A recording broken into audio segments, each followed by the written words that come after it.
सरस्वती लक्ष्मी दोनों ने दिया तुम्हें सादर जय पत्र। साक्षी है हरि सिंह तुम्हारा ज्ञान दान का अक्षय सत्र। राष्ट्र कवि मैथिली शरण गुप्त द्वारा यह पंक्तियां उस महान शिक्षाविद को श्रद्धांजलि है जिन्हें इतिहास डॉक्टर हरि सिंह गौड़ के नाम से जानता है। आपने दादा भाई नौरोजी, माता सावित्रीबाई फूले, बाबा आंबेडकर, सर सैयद अहमद खान के बारे में तो सुना और पढ़ा होगा, किंतु दुर्भाग्यवश डॉक्टर गौड़ पर शायद नहीं। डॉक्टर हरि सिंह गौड़ एक किसान क्षत्रिय परिवार में जन्मे वे शख्स थे जो दिल्ली यूनिवर्सिटी के पहले वाइस चांसलर तो थे ही, नागपुर यूनिवर्सिटी के दूसरे वाइस चांसलर और मध्य भारत के सबसे पुराने सरकारी विश्वविद्यालयों में से एक सागर यूनिवर्सिटी के संस्थापक के साथ साथ कॉन्स्टिट्यूएंट असेंबली के सदस्य भी थे। ये भारत और बुंदेलखंड के उस वीर सपूत की कहानी है। शुरुआत होती है 8वीं से 9वीं सदी के उत्तर भारत में राष्ट्रकूट अर्थात राठौड़ों, प्रतिहार अर्थात परिहार राजपूतों और पालवंशी गौड़ क्षत्रियों के बीच हुए त्रिकोणीय संघर्ष से। इसी त्रिकोणीय संघर्ष के कारण बंगाल से उठकर गौड़ क्षत्रिय उत्तर और मध्य भारत तक फैल गए। हजारों सालों बाद अंग्रेजों के विरुद्ध हुए बुंदेला विद्रोह में शामिल होने के लिए अवध के मूल निवासी ठाकुर मान सिंह गौड़ सागर के गढ़ पहरा में आए और कुछ दिनों बाद सनीचरी टोरी में बसे। इन्हीं के बेटे तख्त सिंह गौड़ और उनकी पत्नी लाडली बाई बुंदेला की 6 संतानों में सबसे छोटे डॉक्टर हरि सिंह का जन्म 26 नवंबर 1870 को सागर के शनिचरी टोरी वार्ड में हुआ था। बड़े भाई आधार सिंह परिवार में पहले व्यक्ति थे जो मैट्रिकुलेशन के लिए कलकत्ता गए। 1881 में पढ़ाई के लिए कैम्ब्रिज गए और लौटकर होशंगाबाद में जज बने। पिता के पुलिस से त्याग पत्र के बाद वे परिवार के एकमात्र कमाने वाले थे और छोटे भाई हरि सिंह के सबसे बड़े प्रेरणा स्रोत भी थे। हरि सिंह के बचपन की शिक्षा दीक्षा सागर में मां लाडली बाई की देखरेख में हुई। माता की कोशिशों के परिणाम स्वरूप हरि सिंह की प्राथमिक शिक्षा सागर में ही पूरी हुई। मिडिल स्कूल की परीक्षा प्रथम श्रेणी में उत्तीर्ण करने के कारण उन्हें शासकीय छात्रवृत्ति पर आगे की पढ़ाई के लिए शासकीय हाई स्कूल जबलपुर भेजा गया। किंतु जिस विद्यार्थी को उसके शिक्षकों ने आग का तिलका कहा वो मैट्रिक में फेल हुआ। असफलता ने विचलित किया किंतु हौसले नहीं टूटे। छात्रवृत्ति रुकने के कारण सागर लौटकर डी वालस कंपनी में नौकरी शुरू की, किंतु भेदभाव के कारण छोड़नी पड़ी। कुल 10 रुपए की पूंजी और विराट मन लेकर एक बार फिर हरि सिंह ने सागर छोड़ मैट्रिक देने का निश्चय किया। उनका बैग ठीक करती हुई बड़ी बहन अपनी आदत से विपरीत एकदम चुपचाप थी, मानो पूछ रही थी कि कब आओगे। हरि सिंह से उनकी बहन की आखिरी मुलाकात थी, क्योंकि कुछ सालों बाद हैजा की बीमारी ने बहन के प्राण हर लिए। मैट्रिक में उत्तीर्ण होने के बाद उनकी छात्रवृत्ति पुनः शुरू हुई और उनका दाखिला नागपुर के फ्री चर्च इंस्टीट्यूट वर्तमान हिस्लॉप कॉलेज में हुआ, जहां से उन्होंने बीए ऑनर्स किया। उनकी काबिलियत को देखते हुए कॉलेज कमेटी ने उन्हें आगे की डिग्री के लिए कैम्ब्रिज भेजने का निर्णय लिया। ये सागर के पानी के आसमानी होने की तैयारी थी। जून 1889 में बुंदेलखंड के इस क्षत्रिय युवा का कैम्ब्रिज यूनिवर्सिटी के डाउनिंग कॉलेज में दाखिला हुआ। बचपन की आर्थिक मजबूरियों ने इस युवक को इस बात में बदल दिया था।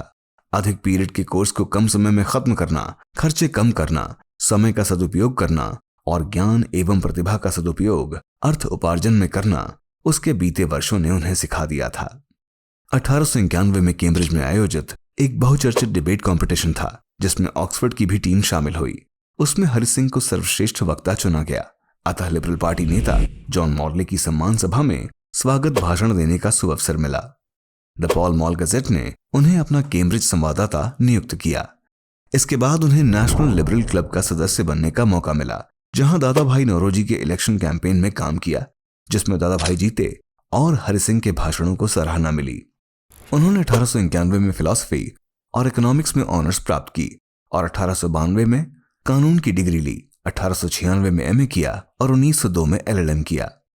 पढ़ाई में होशियार इस युवक ने stepping westward and other poems नामक एक काव्य संरचना लिखी और 1882 में रैंडम राइम्स, जिससे उनकी पहचान आयरिश लेखक जॉर्ज बर्नार्ड शॉ से, लॉर्ड टेनिसन और डब्ल्यू.ई. ग्लैडस्टोन से भी हुई और रॉयल सोसाइटी ऑफ लिटरेचर ने उनका लोहा मानते हुए उन्हें सदस्यता से सम्मानित किया।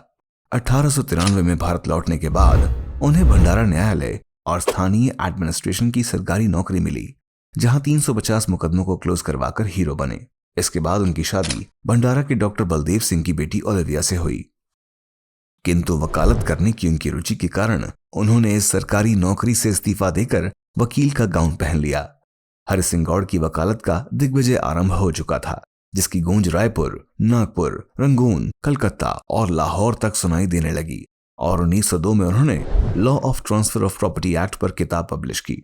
उन्होंने 1905 में डीलिट की पहली डिग्री लंदन यूनिवर्सिटी से की और ट्रिनिटी कॉलेज डबलिन से डीलिट की दूसरी डिग्री प्राप्त कर वे बाकायदा डॉक्टर बन चुके थे। 1910 में उन्होंने अपना दूसरा महान कार्य प्रकाशित किया, the penal law of British India, जो इस क्षेत्र में सबसे प्रमुख कार्यों में से एक है।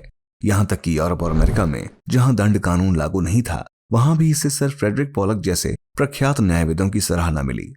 इस किताब में उन्होंने ब्रिटिश इंडिया की क्रूरतम सजा व्यवस्था की आलोचना करते हुए यूरोपियन कानूनों की तर्ज पर बदलाव करने पर जोर दिया।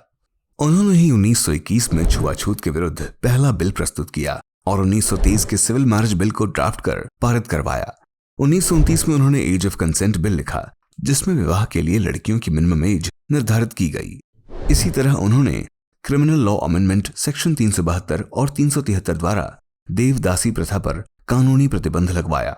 महिलाओं के वकालत करने के अधिकार के लिए और वैवाहिक अधिकारों की बहाली में महिलाओं के कारावास के विरुद्ध एक्ट भी पारित किया। अपनी माता लाडली बाई बुंदेला से प्रभावित होकर यह सपूत इस प्रकार आजीवन महिला मानवाधिकारों का ध्वजवाहक बना रहा। 1922 से 1926 तक उन्होंने दिल्ली यूनिवर्सिटी के प्रथम वाइस चांसलर का कार्यभार संभाला और 1928 से 1938 वे नागपुर यूनिवर्सिटी के वीसी रहे। 1929 में ही उनकी किताब द स्पिरिट ऑफ बुद्धिज्म प्रकाशित हुई, जिसमें उन्होंने शाक्यमुनि बुद्ध और बौद्ध दर्शन की वैज्ञानिकता, उपयोगिता और श्रेष्ठता पर प्रकाश डालते हुए उसे सभी भारतीयों और मानव समाज का सूत्रधार बताया। बौद्ध दर्शन पर लिखी अपनी इस किताब में उन्होंने मनवाद के कारण हुए क्षत्रिय पतन पर भी प्रकाश डाला, किंतु भारतीय संविधान सभा के सदस्य रहे पाल वंश के इस महापुरुष का सबसे बड़ा योगदान अभी बाकी था। 1946 में स्थापित हुई सागर यूनिवर्सिटी देश की 18वीं सबसे पुरानी और मध्य भारत की सबसे पुरानी यूनिवर्सिटियों में से एक है, जिसे इस किसान के बेटे ने अपनी आजीवन बचत और पूंजी से ही खड़ा किया। सागर के इस दानवीर राजा के लिए कहावत है कि गौड़ साहब बड़े कंजूस थे।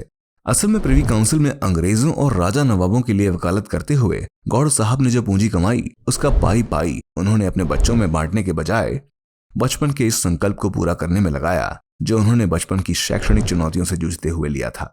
एक शिक्षाविद की निजी बचत से बनने वाली यह सरकारी यूनिवर्सिटी देश प्रेम और समाज प्रेम का एक अनोखा उदाहरण है। डॉक्टर हरि सिंह गौड़ की आत्मकथा 7 लाइव्स में वे अपने क्षत्रिय समाज की आर्थिक और सामाजिक बदहाली, अशिक्षा और स्त्रियों की दुर्दशा पर खुलकर अफसोस व्यक्त करते हैं। वे यह भी रेखांकित करते हैं कि यद्यपि उनकी कामयाबी में उनके समाज की कोई भूमिका नहीं थी, उन्होंने अपने क्षत्रिय होने के कारण उन्हें अपने करियर में ताकतवर ब्राह्मण सवर्ण जातियों द्वारा भेदभाव से संघर्ष भी करना पड़ा। 25 दिसंबर 1949 को सागर के इस अनमोल मोती ने निर्वाण प्राप्त किया। उनके सम्मान में सरकार ने 1983 में सागर यूनिवर्सिटी का नाम डॉक्टर हरि सिंह गौड़ यूनिवर्सिटी किया। उनकी याद में प्रत्येक वर्ष 26 नवंबर को उनकी जयंती के दिन सागरवासी गौड़ महोत्सव मनाते हैं। जिस प्रकार डॉक्टर आम्बेडकर की प्रतिभा दलित युवाओं में उच्च शिक्षा और योग्यता का प्रेरणा स्रोत सिद्ध हुई है, आशा है डॉक्टर हरि सिंह गौड़ का जीवन और उनकी उपलब्धियां क्षत्रिय युवाओं में भी उच्च शिक्षा और प्रगतिवाद की अलख जगाए।